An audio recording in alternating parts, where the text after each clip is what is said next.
Well, greetings, welcome. Whoa, stop that. Sorry about that. Too many things to do. Doing this really fast. Real quick, if everything looks different, it's because it is what I'm doing right now, and Rich is probably gonna be mad about this, but hey, I decided to go as minimal as I could. What would be the minimal amount of setup just to get a program done? Not dragging everything out because it's 8:40 p.m. Here in where I am, and it's been a very long day, over 6 hours of driving, and not across the most scintillating landscape of western Texas. Along the 10, everybody who knows that route knows exactly what I'm talking about. Not much to keep your attention along that section. But anyway, so I've been really, really busy since I got here, and I've actually got a bunch of stuff done. Very proud of myself. I've fixed a couple things. Again, this is a shakedown trip with the new RV. It's doing great, but there are things that you need to adjust to, and things that screws that fall out that always do in any RV because you're bouncing down the road, and you know how to fix those things. Anyway, so I wanted to get a program in, and but I also wanted to be able to go to bed once I get done, because I'm back on the road tomorrow, driving through San Antonio. Actually have arranged to have lunch with a pastor in San Antonio tomorrow. I just noticed the camera is a little bit of an angle. Again, just threw this together as quick as I could. I don't even have any lights up. I'm only using ambient light in the room. That was just one thing. All sorts of things, trying to make it as quick as possible. So anyway, here we are. And what I'm going to ask is, again, Rich may go, nope, I can't do that. But my understanding is there is some chat channel thing that goes along with the video on Twitter. And so I'm going to basically, if there's stuff that Rich sees in the chat thing that he'd like to send to me in Signal, I will try to interact with stuff there. I'll also be watching Twitter itself for maybe some questions and things. I have a few things I want to talk about, but I thought, hey, it's evening time, even back in my part of the United States. This weirdness of daylight savings time is just so strange. I don't understand it at all. Why? I don't get it. It's so dumb. But anyway, I'm experiencing it as I'm driving eastward. Also, quick reminder, very important reminder. The debate, well, I got way too much headroom on that. Nothing I can do about it, right?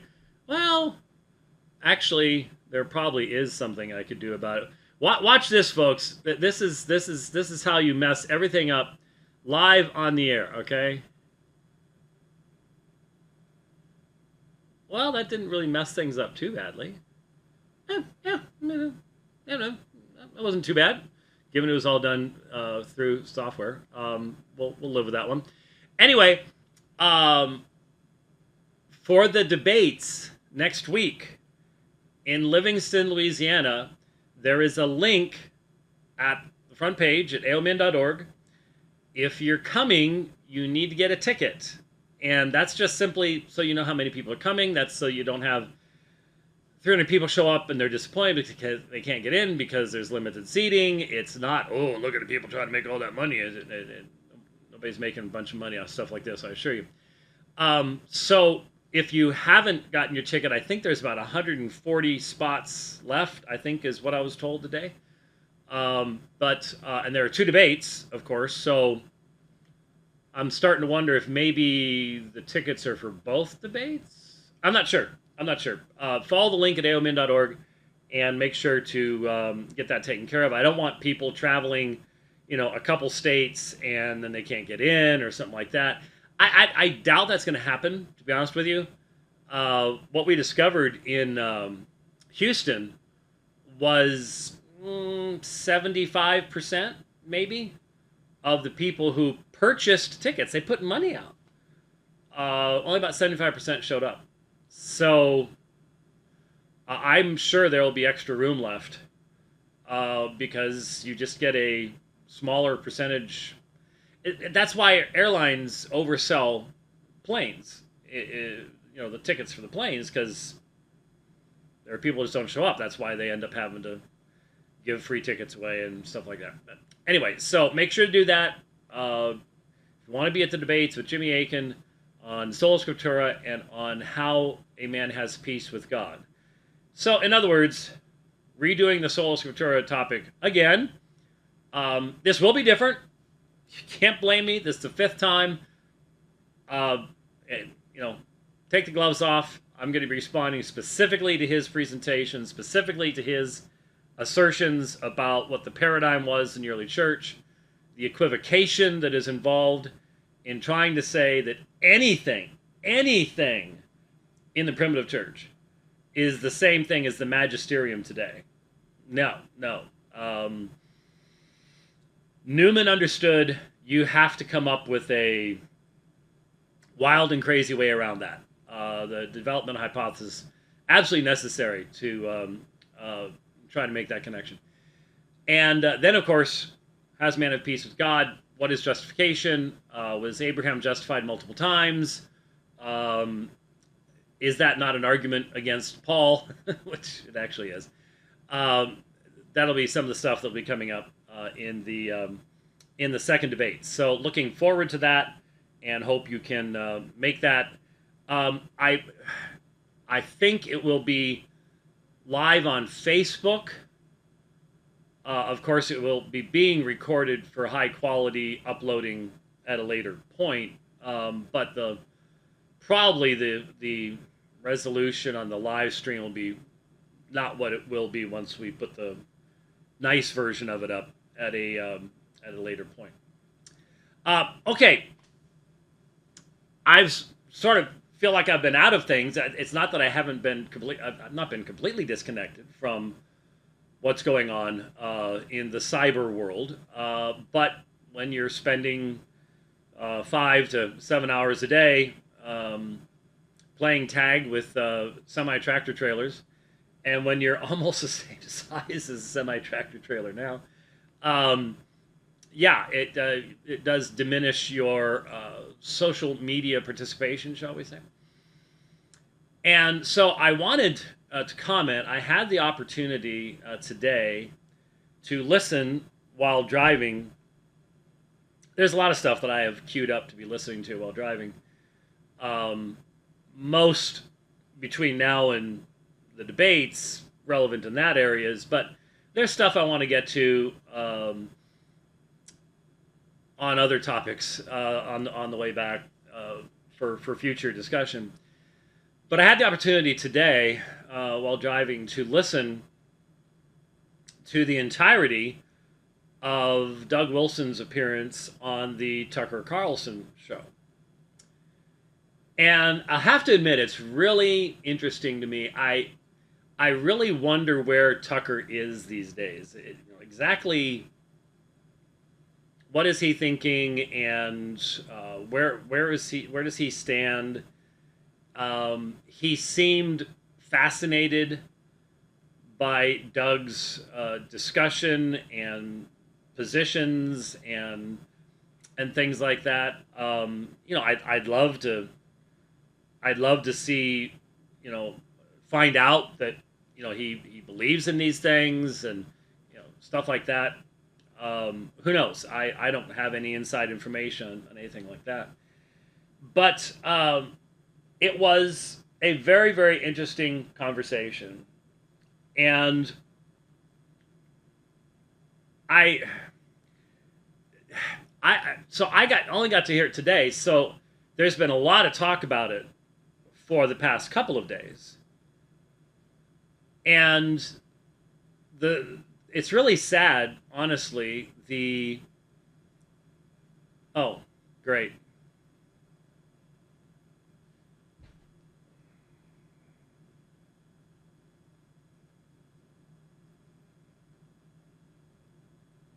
Well,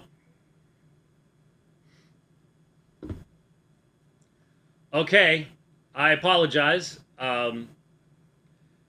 Everything worked fine until you start trying to live stream. Um, Sort of surprises me, but it could just be the time of day. So I'm gonna cut the live stream. We'll just record, get it uploaded as quick as we can. My apologies for that. That always bums me out. That happens. We've got to find a way around this. We've got to find a better way to connect to the internet. Well, we're working on that. We're working on that. So I'll stop this and talk about that in a second. So we are working on getting away from this. We've been using a modem, and I've always hated it. That's just all there is to it. It doesn't allow you to hook up stuff. I just always liked the original setup that we had, and but sometimes it's bulletproof, but there are times when it's not even close. And like I said, we're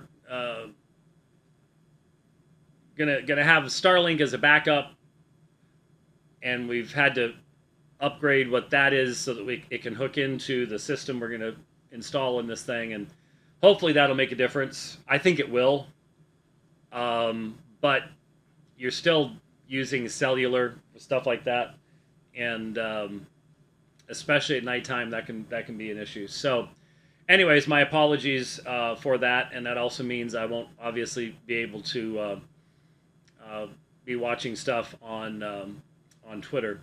Anyway, back to the subject. All sorts of people had already commented on Doug Wilson being on Tucker Carlson talking about Christian nationalism.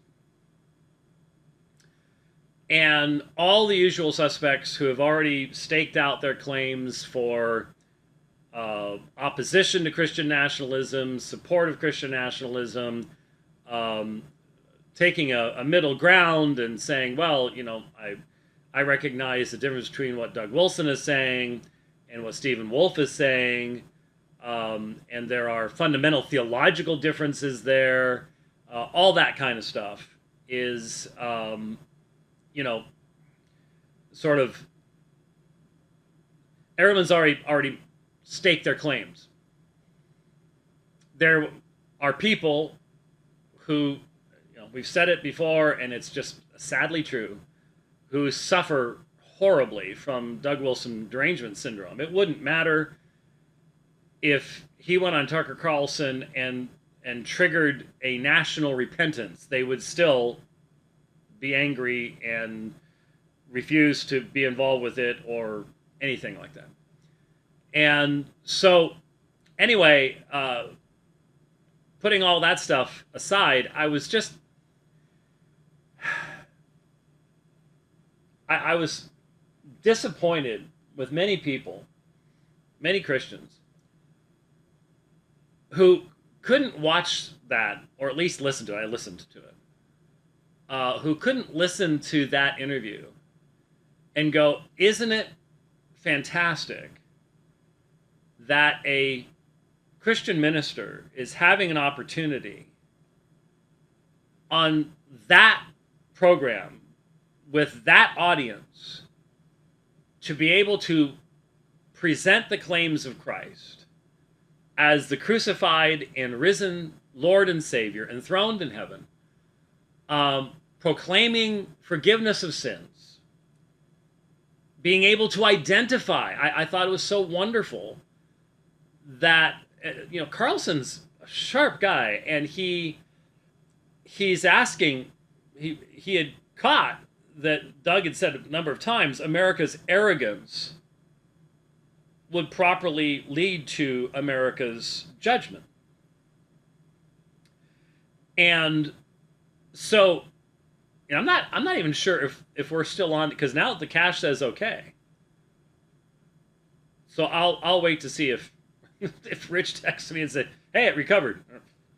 I tried to hit off, But now that it's the cash says we're good. So hey, I'm recording. Whatever. We'll see what happens. But a number of times Doug had said, America's arrogance, and so he's like, what exactly has America done to demonstrate arrogance? What's the sin that you refer to over and over again? And Doug nailed it. Secularism. Secularism is an affront to God. It is a denial of the Christian faith in its fullness. Next year at the Fight, Laugh, Feast thing, I think it's here in Texas somewhere. I'm one of the plenary speakers, and my topic is it's what does America need to repent of? Secularism. So he's talking about the very subject that I'm going to be addressing next year, along with him and others. So I'm like, yeah, nail this. And he's laying out just how destructive and just self-defeating secularism is. And there's just so many Christians that could not rejoice that in this unusual context, these incredible truths were being proclaimed. And I feel badly for people who cannot rejoice in that situation. People who live in Europe, people who live overseas, live in countries that have great animosity toward Christianity. They look at something like that and they say, why aren't you people rejoicing that the Lord is providing such an incredible opportunity like this for so many people to hear something that they really do need to hear? But there's just so many people that are already so invested in staking out their little area that, oh no, we're not gonna. It doesn't matter what good things he said. There's this over here. There's that over there. And it's just sad. And so I had even said on Twitter before I got a chance to watch it, I had only seen the little 8-9 minute summary thing that I think Canon Press initially had put out. But I had tweeted out, look, people, I said I love Doug. Unlike the vast majority of his critics, I actually know him. One of the topics that came up that Tucker seemed to be so fascinated by was Doug mentioned the Sabbath dinner tradition that they have up there in Moscow. And Tucker just seemed like, how do you even do that? That's just, in fact, I almost imitated him there. How do you even do that? I almost got the voice right. And I'm one of the relatively small number of people in America that has been to Sabbath dinner with Doug and his family and people from the church. They may remember that one because I brought my solar telescope and set it up in the backyard so that as the sun was going down, all the kids could get to see the surface of the sun, sunspots and stuff like that through a solar telescope there at the Sabbath dinner. And, had a great fellowship, great time together. And then, interestingly enough, Doug and I ended up, don't know how it started. It was not the intention of either one of us, but we ended up having a fairly lengthy conversation, not a debate, but a fairly lengthy conversation on textual critical issues. He and I have engaged each other three times in writing on that particular subject. And I'm really hoping that someday we will be able to do that in person. Though, actually, I'd rather just convince him of my position first, so we don't even have to do that. But so I've been to the Sabbath dinner that I got the distinct feeling Tucker Carlson will be attending. I hope so. In fact, let me just look you straight in the eye. Every single one of you was criticizing Doug and, oh, this is terrible.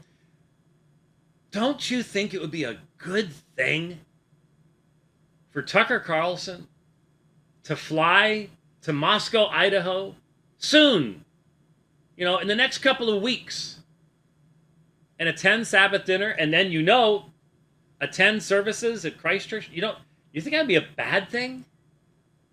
Seriously. How can you not rejoice at the possibility of something like that happening? I guess some of you, again, I have such an advantage over you. I've preached at Christ Church twice. The Lord's doing a wonderful work there. Do I agree with everything? Thank God they don't require me to. And I wouldn't, and it would be really weird if the only people I could work with are people that believe exactly what I believe, because then I don't know that I'd have any fellowship with anybody. There should be rejoicing that Tucker Carlson's like, that's fascinating. I'd like to see what. Come on over. That's gonna. I could just tell when I heard that. That's gonna happen, and I rejoice. I truly rejoice that that's gonna happen. I would love to see Tucker Carlson get a deep, firm grounding in the Christian faith.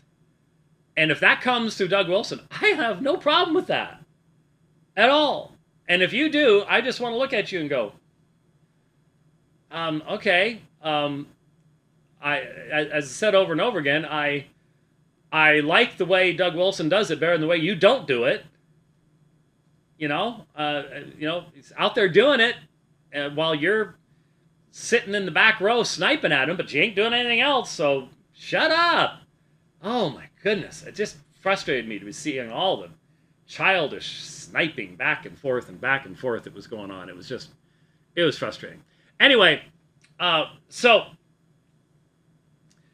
the discussion was really, really interesting. Went a lot of different directions, but look, if you've listened to the Sweater Vest Dialogues that Doug and I have done, you've already heard most of what Doug had to say.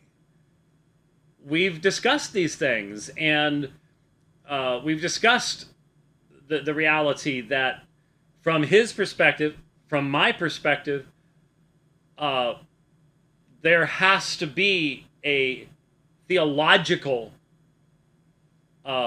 reality of a massive work of the Spirit of God to bring about any kind of change to where this nation would desire as a nation to please God, which is what is needed. That's what the nation needs. It will destroy itself. Other than that, it's had too much light.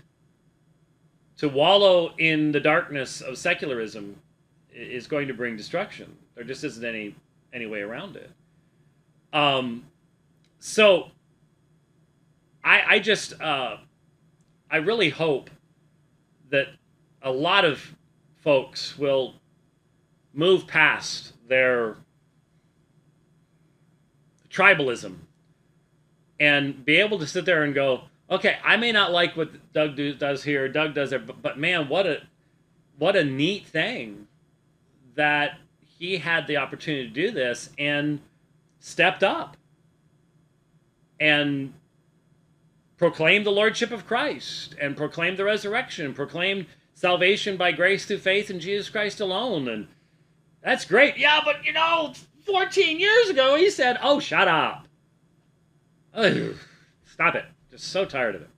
Now, as I said, I've been in Doug's home. I've been at Sabbath dinner. I've preached at the church. I've spoken at conferences. He and I have eaten taco time together, which is really a special thing. But we've also debated each other a number of times. Last time I was in Moscow, we did a debate. And we debated back in 2004 in Los Angeles. And so we disagree and we debate the disagreements. And so it's not overly shocking that something that came up did make me go, and it was interesting. It didn't seem. I get the feeling there's something behind this for Tucker, and I'm not exactly sure what it is. But it was the issue of children.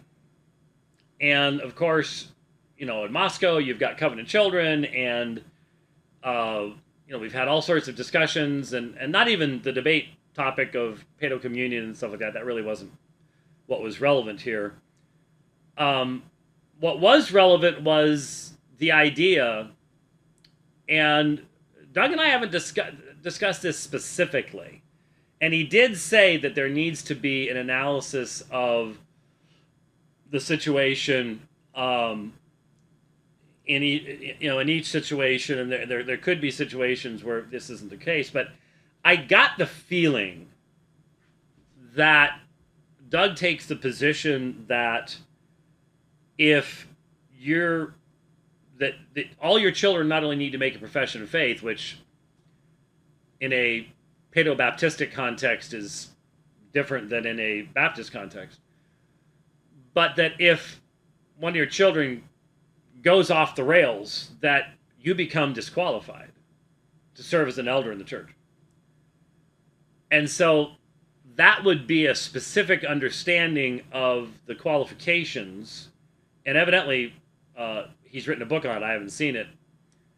I wrote a paper late 1990s at the request of the elders at Phoenix Reform on this topic as well. And so the issue is what pistis means and the parallel between Timothy and Titus, and I'm not going to go into the whole thing right now. In fact, I'm pretty certain that we've done that on the dividing line before. I'm fairly certain about that. But I just got the feeling, and the idea that all children born to Christian parents are necessarily, as a result, going to be of the elect is really concerning to me. It's interesting that pedo-Baptists will point to Old Covenant examples to establish pedo-baptism. Except here they can't. David, Absalom. I mean, there are so many righteous kings that have unrighteous offspring. There just doesn't seem to be, in the Old Covenant, this faithfulness, consistency within the covenant. And that's the covenant that they're trying to say, well, that covenant, the regularity of the covenant signs there is what comes into the new covenant. It's like, well, it didn't result in continuous faithfulness, did it? It didn't. And then you look at the example of the New Testament, and you don't have, in the New Testament, generations of Christians being discussed, because the New Testament documents are written very early on, obviously. But you do have the apostles, and they had spiritual offspring that went south, that went off the reservation. Paul names names. Demas. And these were people who were involved in apostolic work. They were involved in preaching and teaching. They were part of the apostolic band. They leave. They go back to the world. Does that mean Paul became a non-apostle? It's pretty obvious. John had that happen. 1 John, they went out from us, so it might be demonstrated they were not truly of us. Why doesn't that have the same impact? I would think that people who've made a specific profession of faith and then leave. That's far more relevant and important than someone who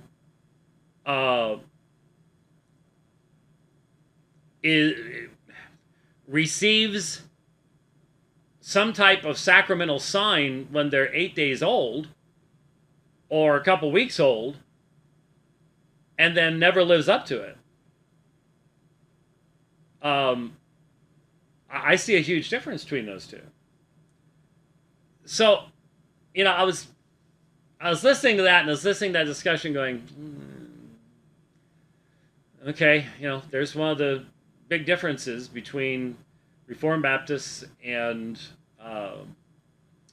Reformed Paedo-Baptists, I guess would be the term, in regards to what quote-unquote covenant children are, what that might be, things along those lines.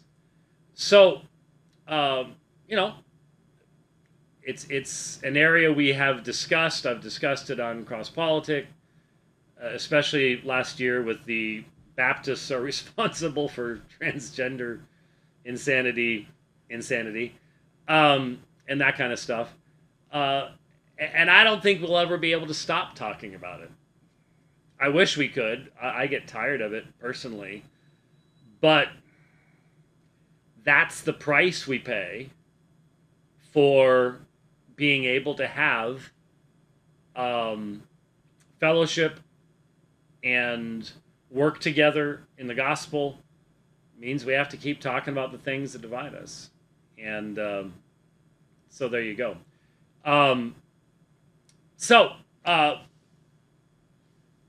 I, again, very thankful for Doug's faithfulness, his willingness to go into that situation and to answer the questions and to answer the tough questions and to say to the world, as he said, there is no political solution that's going to save this country. We're that messed up. It's only a theological solution. And, there's... Russell Moore's never going to do that. Nope, not going to do that. So it's great when someone's willing to step up and do that. And Tucker Carlson's like, how come there are only like 3 of you? And I appreciated the fact that Doug's response was, there's 7,000 that haven't bowed the knee to Baal. They just don't have the popularity. They don't. The media's not going to talk about them. That kind of thing. And so he didn't say, yeah, it's just us, and 1 or 2 people elsewhere, something like that. He didn't do that. He said, no, there's Christ has his people, and Christ has his faithful shepherds. They're out there doing their thing, and he's exactly right. That's exactly the way it is. So it was well worth listening to. And when you think for just a moment about what normally fills the airwaves, what normally fills popular programming, we've got to rejoice when the gospel is given an opportunity to be presented and things like that. You just have to. You have to. And again, I feel sorry for people who just couldn't. They're just too narrow in their thinking to rejoice when something like that happens. So we will see what comes of that. And like I said, I don't have the details in front of me. I'm sorry. Again, I threw all this stuff together real quick. But I know you can go to the Fight Laugh Feast website and it's not San Antonio. It's not Houston. Oh, it's Fort Worth, isn't it? One of the big cities in Texas. there are a number of them. Is where the big conference will be. I think, is it the end of October? I think it's toward the end of October. We'll see. I obviously have to. Wait a minute, is that this year or next year? I think it's this year. Yeah, it's. So that's actually, I need to find out fairly quickly. I need to start making reservations for RV parks because that's how I get where I'm going. Um, Man, there were a lot of other things, and I was really hoping, sadly, to have stuff from the channel to chat with people about on the program. Um, let me just do one other thing, and we'll call it good and get this uploaded and go from there. I am out in the middle of nowhere, so but I got really good. Um, yeah,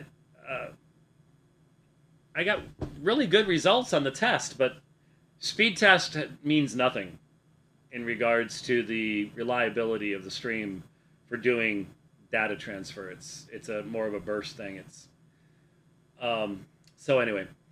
Um, I did just want to make one other comment because it unfortunately the time's passing by and people stop thinking about these things. Our memory, collective memory, is very short, unfortunately. But a few weeks ago, in response to a question, so again, it's not some official pronouncement, it's not a papal decree, but Francis, in talking about two homosexual men or two homosexual women, I guess, in a relationship, talked about their living out their love. And he has repeatedly said that he supports the idea of civil unions that are not marriages.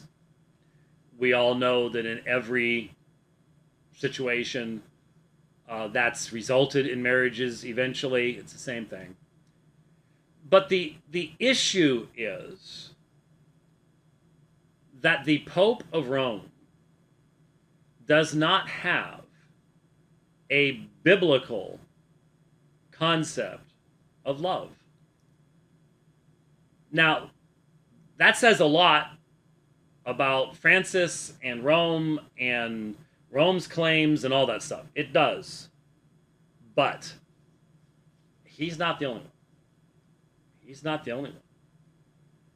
What I am seeing in counseling, in answering questions, we, within what I would refer to as the faithful Reformed Evangelical Church, are not doing the job we need to do to communicate and to counteract the world's consistent perversion of what love means. Now, you could write books about this, and people have. I love big band music. And really, big band music is the first, there's some really old jazz recordings from the 20s, but, the first music that was really recorded and broadcast, and you could have them on 45s and 78s. That should, I've never seen one of them. And then eventually the 33s, the LPs, we're coming up on a century now since that started happening. And I'll listen to Glenn Miller and Artie Shaw and Tommy Dorsey and all that kind of stuff, and I'll listen to the lyrics. And there is already a really strong sentimentalism, and this goes centuries earlier than that, into the Romantic period and things like that. So I'm not saying that we've only recently developed an unbiblical doctrine of love. It's been a process. But when you join an unbiblical doctrine of love with secularism, that's when everything gets turned upside down. So we are being told,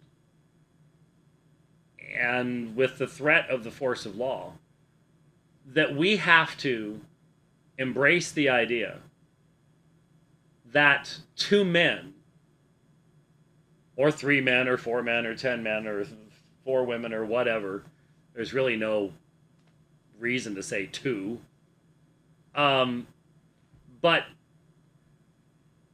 using that two men who are throwing off the natural relationship with women and are embracing a narcissistic definition of love. They're falling in love with a mirror image. There is something very important scripturally in the phrase etzer kenegdo, a helpmeet suitable to him. The phraseology refers to someone who is similar yet different, as a woman is to a man or a man is to a woman. And that those two men are rejecting the need for an etzer kenegdo, and instead are saying, I can find all that I need in a mirror image of myself. That's narcissism. And we are being told that we must accept that kind of relationship and call it loving. And right now, I would say the vast majority of professing Christians in the United States, Europe, accept the world's assertion at that point and say, yeah, that's a loving relationship. Even if they say, I don't think it's a proper relationship, they will say it's a loving relationship. And once you say it's a loving relationship, you're going to have a really hard time explaining why it's not a proper relationship. But, be it as it may, you would think that especially Orthodox believing, evangelical, apologetically minded Christians would have thought through very carefully what love really is and how we even define it. Instead, what you hear is, well, God is love. And what people do is they import into that all these emotions and feelings so that God becomes just the biggest mushy, gushy, sentimental creature on the planet. And that's clearly not how God's love is manifest, how it operates. Think about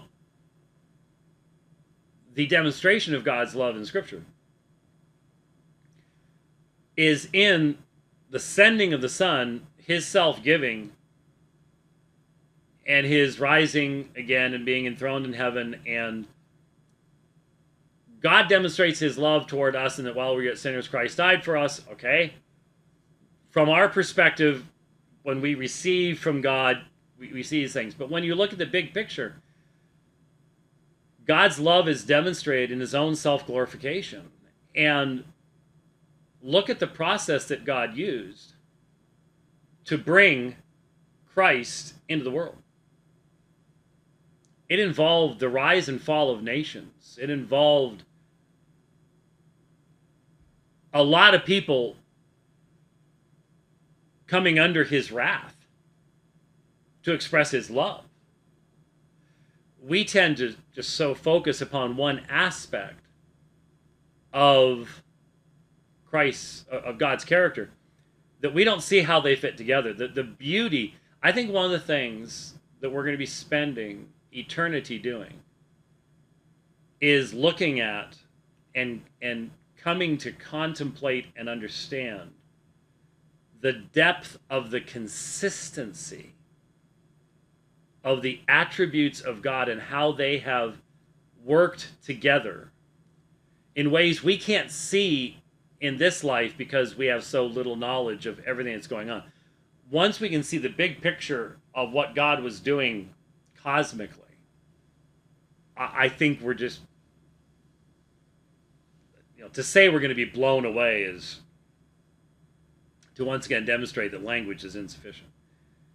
And I think the depth of what love really means and how shallow our modern Western conception of love is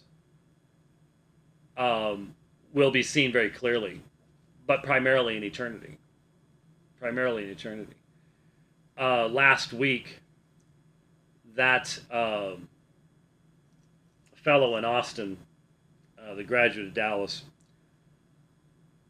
posted a picture of himself with two homosexuals that he had just profaned marriage with. He said he performed their marriage ceremony, but the only marriage ceremony that a Christian minister can perform is one that Jesus would command, and Jesus said from the beginning he made them male and female. That's the only relationship that God blesses. And so all he had done was he had profaned marriage and had confirmed these two rebel sinners in their rebellion to their own destruction as well as his own. And yet, my point is, there's so many people in the church today that would look at that and look, everyone's smiling and everyone's happy and can't you see everybody loves each other, and they're not thinking biblically. They're not thinking as if God has spoken. They're thinking only as if God has emoted, not as if God has spoken. And the idea of conforming our emotions and thinking to God's standard, not central for a lot of people who call themselves Christians. And it needs to be, and it should be. So once again, I apologize. Nothing we could do, and no, it didn't have anything to do with how I set things up. There's a modem sitting over there. I think sometimes where it's sitting has an impact on things, but the simple fact of the matter is, when we switch over to the new system in here that we're going to be using, if they don't want us to send that back, I'm going to do some target practicing with it. I've never liked it. I've never trusted it.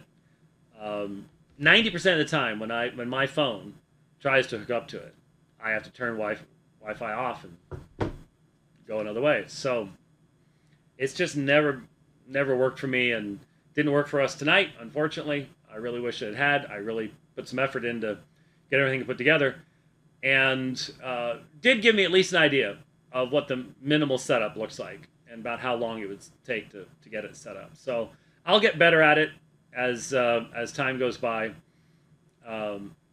And Rich has done a great job. I hope everyone understands, when you see the debates next week, and I'm excited about them, I think they're going to be very useful and very helpful. But when you see those debates, I hope you always recognize, and Rich and I recognize this, we couldn't be doing any of this without you, those of you who support this ministry, that make it possible for us to do this, for me to travel. But realize Rich has worked very, very hard over the past couple of weeks. Once we made the decision, we're forced in the decision to get this new unit, he just dives into it and is just working. And not only this stuff here with the ATEM and the cameras and getting all that so that I can set it up with some level of functionality, but all sorts of other stuff. He's he's on the net, and he'll say, "Hey, texted me while I was driving yesterday or the day before yesterday. Got answers on the. This unit has a built-in vacuum cleaner system."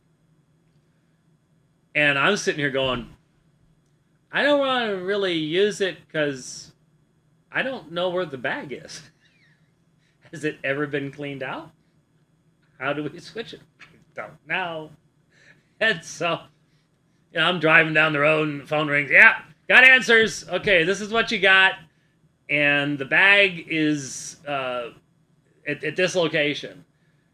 And, I get to the next fuel stop or rest stop or something like that. And I'm looking there going, okay. And then when I got to the place, there it is. And out come the bag. And no, it had never been changed.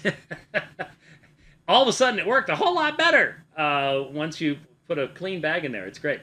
But stuff like that, he probably already knows more about this unit than he wants to know. Just simply looking stuff up and going in forums and asking questions. He just spends a tremendous amount of time and energy so that I can go do these things. So when you see these debates happening, if you listen in to the stuff from after the stuff in Louisiana when I'm speaking on the atonement, I got to these places. You all provide the financial ability to pull up to that big old diesel pump and fill it up and keep on moving. But Rich just does so much of the stuff in preparation. Once we get going, then I got to do stuff. And I have. I figured out the power issue, and like I said, I was fixing some stuff today that, that's not my thing. Okay, Rich will tell you, yeah, no, that's not his thing. But when you live in one of these things, it has to become your thing. And I'll just tell you one thing, and we'll close out. I'm in a nice park. I had only seen this park last time I was in this town. And I was pulling back onto I-10, and I looked over and said, oh, look at that. I'd always stayed at a little KOA here in the area. And when I tried to make reservations, I couldn't. This thing's too big. The KOA is a really little park. It's a very, very small park. And so I remembered this place, and I called them up. Real nice folks, real nice park. This will be where I'll be staying when I come through this area in the future. But I'm parked next to an older couple, and when you face the challenges of the RV life, it gives a sense of community, and so everybody talks to everybody else. And so I was talking to my next door neighbor, and it was because he had come out, had a little dog, going for a walk, and I like to greet all the little animals, find out what their names are, do that kind of thing. Because I'm missing mine. I'm wearing a. You can't see it. It says "Life is better with a tortie," and see, I've got my little. See, there you go. Because Sophie's at home, and I'm not gonna get to feel her get a Sophie bonk. When she wants attention, she just walks up to you and goes bonk, just head first, face first, bonk, right into your leg. It's like, okay, I'm here, go for it. And so I'm not going to be feeling any Sophie bonks for a few weeks and getting any Sophie flops where she flops on her side, and you've got about 3 seconds to pet her belly, then get your hand out of there, or you'll draw back a bloody stump. She's special. Anyway, I was greeting his animal, and I started talking to him, and he was complaining about he's got a leak going in his unit and stuff, and he looked over at my unit. He goes, man, and he named the name of the unit. And he said, we looked into them. He said, we would just love to have one of those, but he says, I need a self-contained unit. I'm old enough that I really can't do the truck thing and stuff like that anymore. He said, but he said,